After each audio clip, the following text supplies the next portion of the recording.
Pour la première fois dans l'histoire du Burkina Faso, une brigade entière de soldats a échangé ses fusils contre des charrues.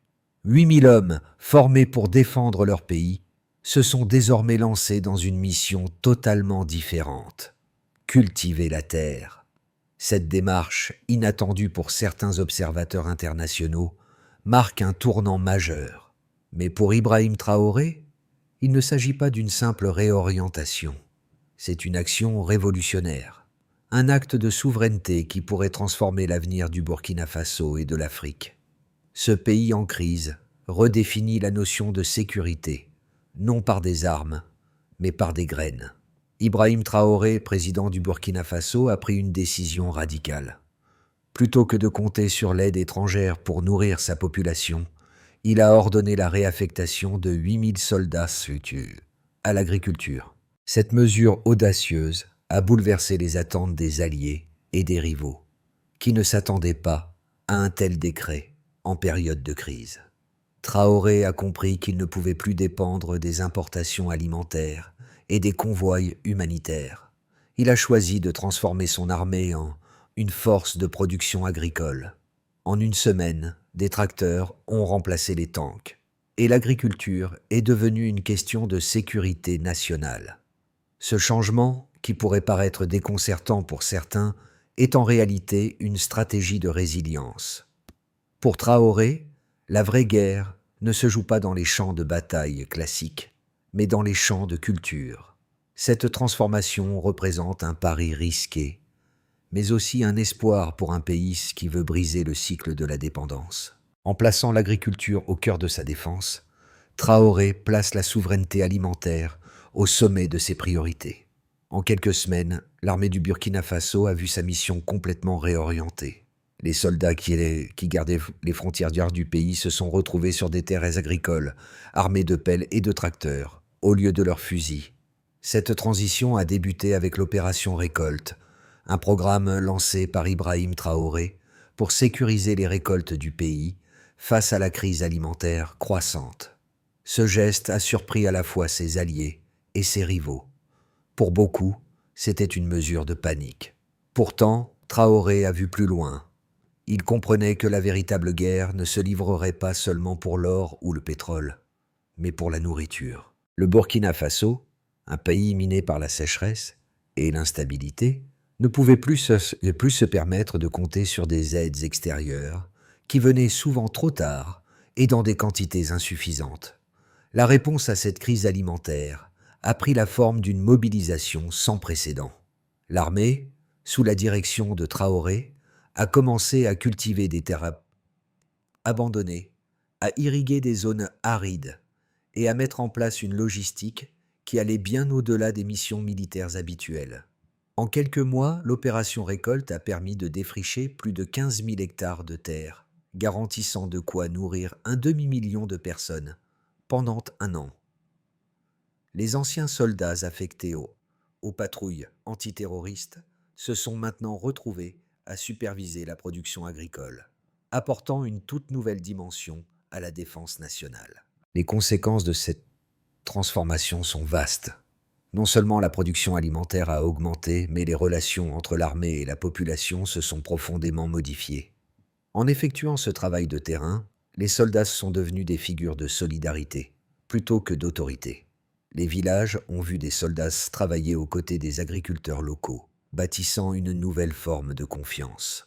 Les répercussions sur la stabilité interne du Burkina Faso sont déjà visibles, avec une réduction de la criminalité dans les zones rurales où les militaires étaient déployés pour soutenir l'agriculture. Une solidarité nouvelle s'est formée autour de l'agriculture, et pour beaucoup, elle représente l'avenir du pays. Ibrahim Traoré, en réaffectant 8000 soldats pour cultiver la terre, a non seulement redéfini la sécurité nationale du Burkina Faso, mais a aussi créé une dynamique de changement radical. Le pays, touché par des sécheresses récurrentes et des tensions politiques internes, n'avait d'autre choix que de chercher une nouvelle voie vers l'autosuffisance.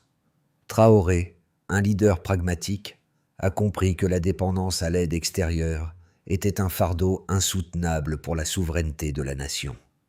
En ordonnant à son armée de s'engager dans l'agriculture, il a lancé un signal fort. Le Burkina Faso ne se laissera plus dicter sa survie.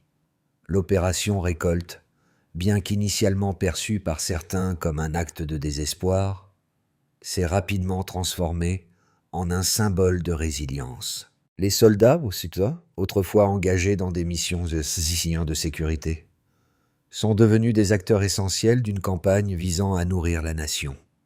Le sergent Moussa Zerbo, qui dirige désormais une coopérative agricole, témoigne de l'impact de cette transformation. La faim est désormais l'ennemi, déclare-t-il, illustrant ainsi l'ampleur du défi. Cette nouvelle mission n'a pas seulement touché la production alimentaire, elle a également renforcé le moral de la population. En quelques mois, la discipline militaire s'est parfaitement adaptée aux exigences de l'agriculture. Chaque étape du processus agricole, de la plantation à la récolte, a été gérée de manière méthodique, comme une opération militaire. En conséquence, non seulement la production alimentaire a augmenté, mais une véritable révolution a eu lieu dans les mentalités. Le soutien militaire à l'agriculture a permis de créer une forme de solidarité nationale, modifiant à jamais la perception de l'armée aux yeux des civils. Traoré n'a pas seulement réorganisé ses forces armées, il a instillé un nouveau sens de l'unité et de la souveraineté parmi ses citoyens. L'opération Récolte a débuté dans un contexte de crise alimentaire croissante, avec le Burkina Faso confronté à de graves défis économiques et environnementaux. L'armée, autrefois concentrée sur la défense des frontières, s'est retrouvée à gérer la sécurité alimentaire du pays, une mission aussi vitale qu'inhabituelle. L'idée de transformer l'armée en une force agricole a d'abord été perçue comme une mesure d'urgence, mais elle a rapidement révélé son potentiel à changer la dynamique du pays. Le plan de Traoré était clair. Réaffecter 8 000 soldats pour cultiver la terre, transformer des zones abandonnées en champs de culture et assurer la production alimentaire du pays. Le processus a été mené avec une précision militaire. Les anciens sites militaires ont été convertis en exploitation agricole et les soldats ont été formés à la logistique agricole, une tâche qui semblait, au départ, hors de leur champ de compétences. Cependant, grâce à l'énorme mobilisation et à la discipline militaire, les résultats sont apparus rapidement. Dès la première phase de l'opération Récolte, 15 000 hectares ont été défrichés. En 3 mois, le pays a vu sa production alimentaire augmenter de manière significative. Le gouvernement a mis en place des coopératives agricoles dirigées par l'armée, tout en encourageant la participation des civils. Ces coopératives ont permis de générer des revenus pour les populations locales, tout en assurant une autosuffisance alimentaire à long terme. Une autre innovation majeure a été l'utilisation de la technologie. Des drones de surveillance ont été déployés pour cartographier les zones d'irrigation et surveiller l'humidité des sols. Les soldats, formés à cette nouvelle technologie, ont pu optimiser l'utilisation de l'eau et des engrais, maximisant ainsi les rendements. L'armée, qui était autrefois perçue uniquement comme une force de défense, est désormais perçue comme une actrice clé de la production agricole. Les premiers petits résultats ont été visibles au niveau national.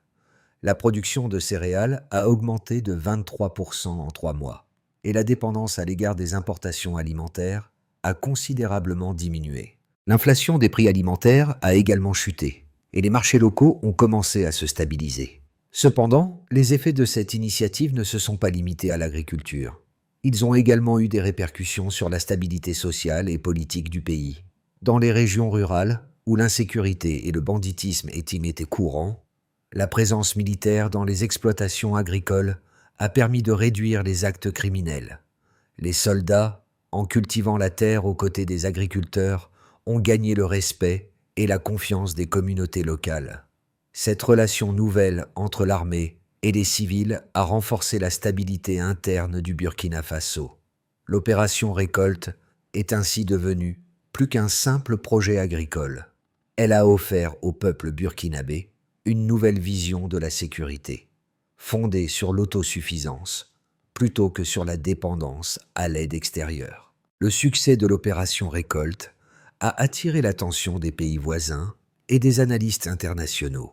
Si certains observateurs occidentaux ont critiqué la militarisation de l'agriculture, d'autres ont salué l'approche innovante de Traoré. Pour de nombreux Africains, l'initiative représentait un modèle d'indépendance face aux crises mondiales. En transformant l'agriculture en une arme de souveraineté, le Burkina Faso a envoyé un message clair au monde. L'indépendance alimentaire est désormais au cœur de la sécurité nationale. Les résultats tangibles de l'opération récolte ne se sont pas fait attendre, avec des chiffres qui témoignent du succès de cette stratégie audacieuse. En l'espace de 3 mois, la production céréalière du Burkina Faso a augmenté de 23%. Ce chiffre ne se contente pas de souligner un simple succès agricole. Il marque un changement structurel dans la manière dont le pays aborde sa sécurité alimentaire. En réduisant sa dépendance aux importations de riz et de maïs, l'État burkinabé a commencé à établir des bases solides pour l'autosuffisance. L'un des faits marquants de cette transformation a été l'augmentation de 18% du carburant militaire alloué aux machines agricoles, démontrant un engagement clair en faveur de la reconversion de l'armement militaire en équipements agricoles. Ces chiffres sont le reflet d'un effort coordonné et d'une planification minutieuse qui a permis d'atteindre des résultats rapides et mesurables. Plus de 100 000 hectares ont été sécurisés pour la production agricole, un effort soutenu par des tracteurs et des drones de terrain qui ont joué un rôle crucial dans l'optimisation des rendements. Les innovations technologiques ont également contribué à ces progrès. L'utilisation de drones pour surveiller l'humidité du sol et cartographier les ressources en eau a permis d'améliorer les pratiques agricoles et d'utiliser les ressources naturelles de manière plus efficace. L'armée, traditionnellement associée à la guerre, s'est adaptée à ce nouveau défi en intégrant des outils technologiques avancés pour surveiller et gérer les cultures. Ces efforts ont permis de garantir que chaque hectare cultivé contribue au renforcement de la sécurité alimentaire du pays. Les résultats sur le terrain ont également eu un impact direct sur la vie des Burkinabés. À la fin du premier trimestre de l'opération, le pays a constaté une réduction notable des prix des denrées alimentaires, en particulier du riz importé, dont l'inflation a chuté pour la première fois en 3 ans. Ce succès a été confirmé par des enquêtes internes menées par des banques locales et des organismes gouvernementaux qui ont révélé une augmentation de la production agricole et une réduction de la dépendance vis-à-vis des aides extérieures. La question de la durabilité de cette initiative reste bien sûr primordiale. Toutefois, les premiers signes sont prometteurs. En plus de l'augmentation de la production alimentaire, des réformes économiques ont été mises en place pour soutenir cette croissance. Des prêts de récolte ont été offerts aux agriculteurs locaux et les coopératives gérées par l'armée ont commencé à fonctionner comme de véritables moteurs économiques. Les gouvernements des pays voisins, tels que le Mali et le Niger, ont même exprimé leur intérêt pour le modèle agricole du Burkina Faso, en envoyant des observateurs pour apprendre de cette expérience unique. Les bénéfices de l'opération récolte vont au-delà des seuls chiffres. Ils touchent également la stabilité sociale du pays.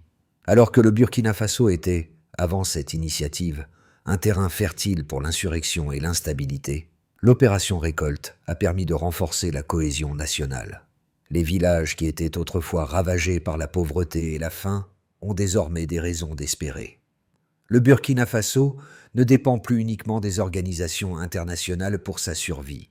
Il forge son propre chemin vers l'indépendance, armé non pas de fusils, mais de la terre et des semences. L'opération récolte a suscité de vives réactions, divisant les analystes et les décideurs à l'échelle internationale. Pour certains, cette initiative d'Ibrahim Traoré représente une révolution nécessaire, un modèle d'indépendance et de souveraineté. En remplaçant l'aide alimentaire étrangère par une production interne, le Burkina Faso a montré que l'Afrique pouvait se nourrir elle-même, sans dépendre de l'Occident ou des institutions internationales. Dans un contexte où de nombreuses nations africaines luttent contre les effets dévastateurs de la dépendance à l'aide humanitaire, ce modèle agricole semble offrir une alternative solide. Il permet non seulement de garantir la sécurité alimentaire, mais aussi de renforcer la souveraineté nationale, en mettant fin à la vulnérabilité liée aux fluctuations des marchés mondiaux. Cependant, cette approche n'a pas été accueillie sans critique. De nombreux analystes occidentaux ont exprimé leurs préoccupations concernant les risques liés à une militarisation de l'agriculture. Selon eux, un tel modèle pourrait nuire à la participation du secteur privé et miner les initiatives agricoles locales. Les critiques affirment que l'implication de l'armée dans le secteur agricole pourrait entraîner une centralisation excessive et limiter la diversité des acteurs dans le domaine. L'armée, traditionnellement axée sur la défense et la sécurité, n'a pas l'expérience nécessaire pour gérer une agriculture durable à long terme. De plus, la concentration du pouvoir dans les mains de l'État pourrait entraver les réformes économiques et limiter la libre entreprise, élément clé pour un développement économique soutenu. Il est également important de considérer les implications politiques de cette transformation. Certains craignent que ce modèle puisse entraîner un durcissement du pouvoir de Traoré, avec une armée de plus en plus impliquée dans des domaines civils. Ce phénomène pourrait créer une hiérarchie trop rigide et centralisée, où la participation démocratique serait limitée. Toutefois, le gouvernement de Traoré a mis en place des mesures pour répondre à ces préoccupations, notamment par la création de coopératives agricoles locales gérées en partenariat avec les civils. Cette approche hybride cherche à maintenir l'équilibre entre la centralisation nécessaire pour garantir la sécurité alimentaire et la décentralisation pour encourager l'entrepreneuriat local. En fin de compte, le succès de l'opération Récolte dépendra de la capacité du Burkina Faso à maintenir cet équilibre. L'armée devra prouver qu'elle peut être une force de transformation durable et non un frein au développement. Si le modèle réussit, il pourrait bien être un modèle à suivre pour d'autres nations africaines en quête de souveraineté alimentaire et de résilience face aux crises mondiales. L'opération Récolte a franchi un point de non-retour. Ce qui avait commencé comme une expérimentation audacieuse s'est transformé en un véritable changement structurel pour le Burkina Faso. Le président Ibrahim Traoré, en redéfinissant le rôle de l'armée, a fait plus que transformer son secteur agricole. Il a redéfini ce que signifie la souveraineté nationale. À mi-parcours, les résultats sont indéniables. Le pays n'est plus un spectateur passif des fluctuations des prix alimentaires mondiaux. Il prend les devants et choisit sa propre voie. Les terres cultivées, les silos pleins et la baisse des prix des denrées essentielles sont des preuves tangibles du succès de cette stratégie. Pourtant, ce modèle ne fait pas l'unanimité. Tandis que certains louent la vision audacieuse de Traoré, d'autres s'inquiètent de l'impact à long terme de cette militarisation de l'agriculture. Le modèle pourrait-il être reproduit ailleurs en Afrique? Les observateurs se divisent sur la question. Ce que le Burkina Faso construit aujourd'hui pourrait redéfinir l'approche de l'Afrique face aux crises alimentaires mondiales. Mais des questions cruciales subsistent. La durabilité de ce modèle, son évolution politique et son acceptation à l'échelle internationale. L'opération Récolte n'a pas seulement eu un impact sur la production agricole du Burkina Faso, elle a également redéfini les relations sociales, économiques et politiques à l'échelle nationale. En transformant l'armée en une force de production agricole, le pays a offert un modèle d'indépendance alimentaire qui a attiré l'attention du monde entier. Ce changement radical a non seulement stabilisé le marché alimentaire interne, mais il a aussi permis de restaurer un sentiment de fierté et de dignité chez les Burkinabés. Les premiers effets sur le terrain sont incontestables. En quelques mois, le pays a vu une augmentation significative de sa production céréalière, avec une hausse de 23% de la production nationale. L'inflation des prix alimentaires, en particulier sur des produits de base, comme le riz et le maïs, a chuté pour la première fois en plusieurs années. Les marchés locaux, autrefois instables, se sont stabilisés grâce à l'approvisionnement régulier de produits locaux. De plus, le soutien direct de l'armée à l'agriculture a permis de réduire considérablement la dépendance à l'aide étrangère, qui n'était jamais à la hauteur des besoins du pays. Mais au-delà de l'impact économique, les répercussions sociales sont tout aussi profondes. Les relations entre l'armée et la population ont été totalement réinventées. L'armée, qui était autrefois perçue comme une entité distante et autoritaire, est désormais vue comme un acteur clé dans la gestion des ressources alimentaires du pays. Les soldats ne sont plus simplement des défenseurs des frontières, mais des protecteurs des récoltes et des agriculteurs. Cette évolution a renforcé la cohésion nationale et a permis à la population de voir l'armée sous un jour nouveau, celui d'une force de solidarité et de soutien. La stabilité interne du pays a également été renforcée par cette initiative. Les zones rurales, où l'insécurité était auparavant élevée, ont vu une réduction de la criminalité et des actes de banditisme, en grande partie grâce à la présence continue des militaires sur les terres agricoles. En cultivant côte à côte avec les civils, les soldats ont non seulement amélioré la production, mais ils ont aussi contribué à renforcer la confiance entre les autorités et la population locale.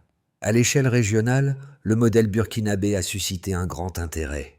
Des pays voisins, tels que le Mali et le Niger, ont commencé à envisager des initiatives similaires. L'idée d'une armée engagée dans l'agriculture pourrait se répandre au-delà du Burkina Faso, car elle offre une réponse aux crises alimentaires mondiales de plus en plus fréquentes. Cependant, cette transformation ne se fait pas sans obstacle. Les critiques internes et internationales, notamment concernant la militarisation de l'agriculture, continuent d'être un point de friction. Mais pour les Burkinabés, les résultats parlent d'eux-mêmes. En augmentant la production nationale et en stabilisant les prix des produits alimentaires, l'opération Récolte a permis de restaurer la confiance dans le gouvernement et de renforcer le sentiment d'appartenance nationale. En se projetant sur les 6 à 12 prochains mois, le Burkina Faso se trouve à un carrefour crucial. L'opération Récolte a déjà démontré ses avantages immédiats, mais l'avenir est incertain. 3 scénarios se dessinent, que l'on peut envisager ainsi.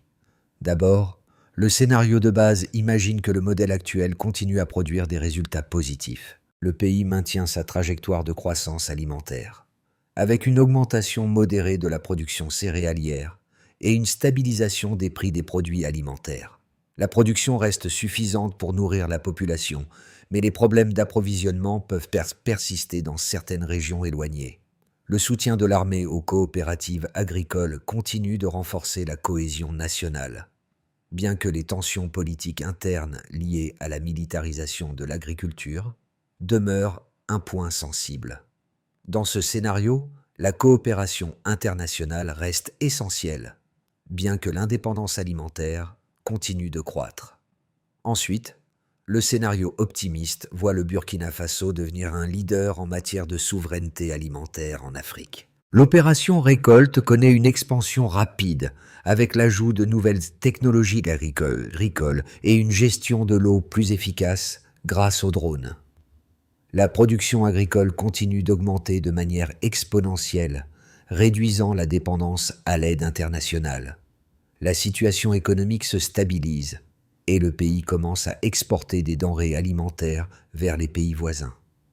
La confiance envers le gouvernement et l'armée se renforce et un modèle de coopération entre l'armée et les civils se développe, avec un impact positif sur d'autres secteurs comme l'éducation et les infrastructures. Enfin, le scénario pessimiste anticipe des difficultés inattendues qui surgissent.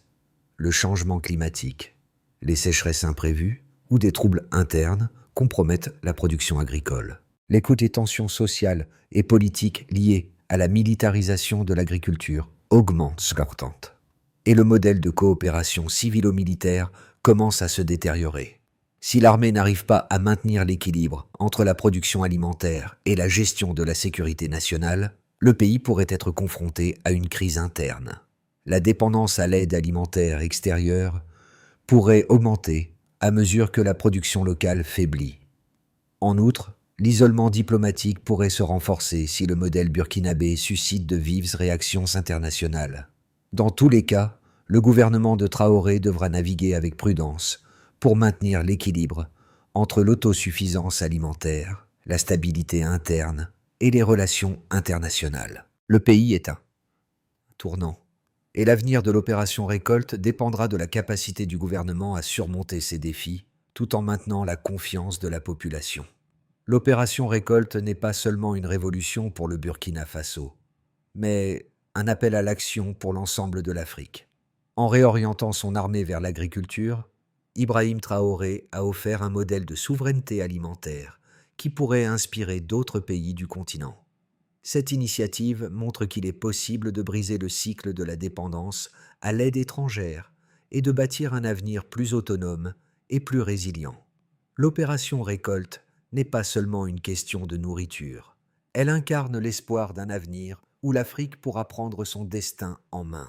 Pour les citoyens du Burkina Faso, ce modèle représente une nouvelle forme de gouvernance. Une gouvernance fondée sur l'action collective, l'engagement civique et l'autosuffisance. Ce n'est pas simplement un projet agricole, mais un mouvement national qui a redéfini ce que signifie être un citoyen d'un pays en pleine transformation. La solidarité nationale, renforcée par cette initiative, est un facteur clé du succès de l'opération. Les Burkinabés ne sont plus de simples récipiendaires d'aide, mais des acteurs de leur propre avenir. À travers ce modèle, le Burkina Faso redéfinit la relation entre le gouvernement et ses citoyens, la coopération entre l'armée et les civils. Et si l'Afrique pouvait être un continent où les nations s'entraident, où les agriculteurs et les soldats travailler côte à côte pour assurer la sécurité alimentaire et la stabilité. C'est une vision qui dépasse les frontières du Burkina Faso. Une vision qui pourrait transformer l'Afrique en un acteur clé de la souveraineté alimentaire mondiale. Pour que l'opération Récolte continue de réussir et qu'elle puisse se pérenniser, il est impératif de suivre une feuille de route claire. 3 étapes clés pourraient être suivies par le Burkina Faso pour assurer la durabilité de ce modèle. D'abord, il faut renforcer la coopération civilo-militaire. La coopération entre les civils et l'armée doit rester au cœur de l'opération Récolte. Le gouvernement doit encourager les partenariats entre l'armée et les agriculteurs locaux pour garantir que les bénéfices de cette initiative sont partagés de manière équitable. En impliquant davantage les communautés locales dans la gestion des coopératives agricoles, le Burkina Faso pourrait solidifier son modèle de souveraineté alimentaire tout en renforçant les liens sociaux. Ensuite, il convient d'investir dans l'innovation agricole. Pour que la production agricole continue d'augmenter, il est crucial d'investir dans de nouvelles technologies agricoles. L'utilisation des drones pour surveiller l'irrigation et la qualité du sol a montré des résultats positifs. Le Burkina Faso devrait poursuivre ses investissements et développer des infrastructures agricoles plus modernes, telles que des systèmes d'irrigation automatisés et des semences génétiquement améliorées pour assurer une production plus efficace. Enfin, il faut soutenir le développement économique local. L'un des grands enjeux pour l'avenir du modèle burkinabé sera de favoriser un développement économique local durable. Cela inclut l'amélioration des infrastructures rurales, la création d'emplois dans les coopératives agricoles et la facilitation de l'accès au financement pour les petits agriculteurs. Le secteur privé, en particulier dans les domaines de l'agro-industrie et du transport, pourrait jouer un rôle central pour renforcer l'économie locale. Ces 3 étapes permettront non seulement de sécuriser l'indépendance alimentaire du pays, mais aussi de transformer le Burkina Faso en un modèle d'autosuffisance et de résilience pour d'autres nations africaines.